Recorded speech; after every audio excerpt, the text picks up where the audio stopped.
My self doctor Omkar Singh, retired veterinary surgeon, और आज innovation AI training institute में सभी का स्वागत है। और इसमें एनिमल न्यूट्रिशन के बारे में आज टॉपिक स्टार्ट करते हैं, खनिज लवण। तो खनिज लवण की कितनी इम्पोर्टेंस है उसके बारे में स्टार्ट करते हैं। एनिमल न्यूट्रिशन,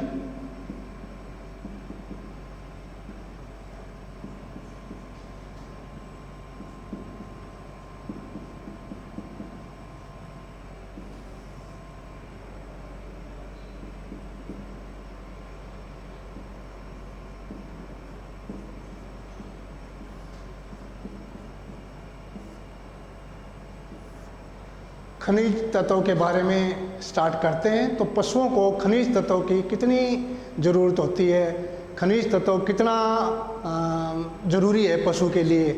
क्योंकि पहले क्या होता था कि पशु थे वो बाहर चढ़ते थे, सारी चीज़ें उसमें घास, छोटे तरह तरह के घास होते थे, उनसे पशु बाहर जगह होती थी और पशुओं को बाहर चढ़ने के लिए भेजा जाता था। तो उसमें पशु अपने सभी चीज़ें पूर्ति कर लेता था, सभी मिनरल की पूर्ति हो जाती थी। लेकिन आज का टाइम बदल चुका है। फार्मर जमींदार है, वो बार बार खेती करता है, तो उसमें तत्वों की खनिज तत्वों की मिट्टी में काफ़ी कमी हो चुकी है। वो कमी पौधों में आती है, पौधे पशु खाते हैं तो पशुओं में उन चीज़ की कमी आती है। पशु एक जगह खूंटे पर बंधना स्टार्ट हो गया, बाहर जगह नहीं रही, और बिल्कुल ही थोड़ा एरिया है। फार्मर के लिए भी ये होता है कि भी ज़्यादा से ज़्यादा खेती की जाए तो उससे ज़्यादा से ज़्यादा इनकम हो। जगह के अभाव की वजह से और बाहर ना मतलब ले जाने की वजह से, और ये खूंटे पर पशु बंधने लग गया है, तो उसकी वजह से सब हम उसी को खूंटे के ऊपर ही उसको सारी चीज़ें उसको वहीं एक ही जगह खिलाने की कोशिश करते हैं। तो वो कमी काफ़ी ज़्यादा मात्रा में होती चली गई, वो पशु की कमी होती गई। और ये जो खनिज तत्वों की कमी है ये बहुत नुकसानदायक होती है, क्योंकि उसमें बहुत सी बीमारियां हैं जो कि खनिज मिश्रण, मिनरल मिक्सचर, इसको इंग्लिश में मिनरल मिक्सचर बोलते हैं, खनिज तत्व होता है ये। और इसकी कमी की वजह से पशु में बीमारियां शुरू हो जाती हैं। बीमारियां, पशु बार बार फिरता है, गर्मी में नहीं आता, हीट में नहीं आता पशु, और प्रोलैप्स जैसी उसका पीछा निकलने की बीमारियां, और भी बहुत बीमारियां। यदि हम इसके पशु को खनिज तत्व संतुलित मात्रा में 50 ग्राम की इसकी खुराक होती है, डेली पशु को डालना चाहिए।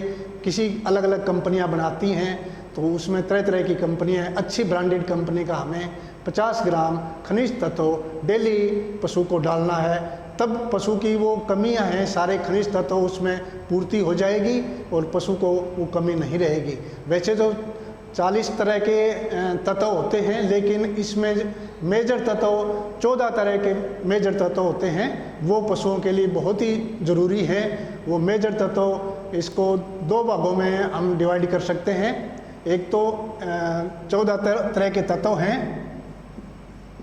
जो पशुओं के लिए इम्पोर्टेंट है, और इसमें क्या है कि इसमें 2 मैक्रो एलिमेंट और माइक्रो एलिमेंट 2 भागों में बांटा है। मैक्रो मीन्स बड़ा, ये इसको परसेंटेज के रूप में मानते हैं, और माइक्रो एलिमेंट को पीपीएम, इसकी यूनिट पीपीएम है, पार्ट पर मिलियन, तो इसके हिसाब से लेते हैं।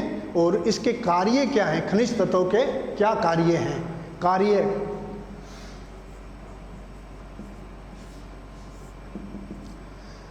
खनिज तत्वों के कार्य, ये इसमें कैल्शियम और फास्फोरस के साथ जुड़ा हुआ है। खनिज तत्व ज़्यादातर कैल्शियम और फास्फोरस के साथ जुड़े हुए होते हैं, और कुछ खनिज तत्व मिनरल के साथ, कुछ खनिज तत्व प्रोटीन और वसा के साथ भी जुड़े हुए होते हैं, जो कि ऑर्गन बनाने में हेल्प होते हैं और टिश्यू बनाते हैं, उसकी रिपेयर होती है और उसको बनाने में हेल्प करते हैं।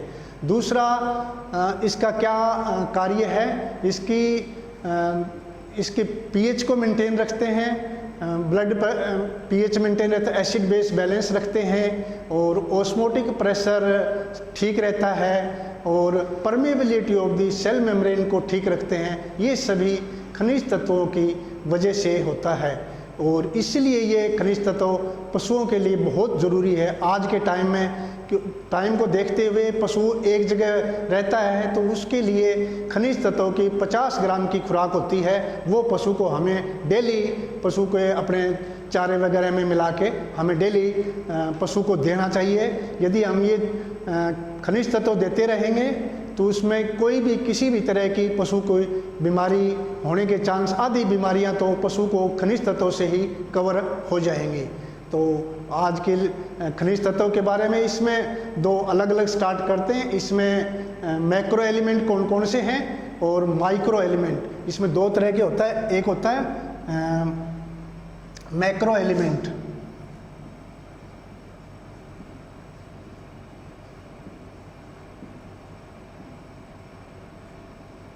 दूसरा है माइक्रो एलिमेंट्स।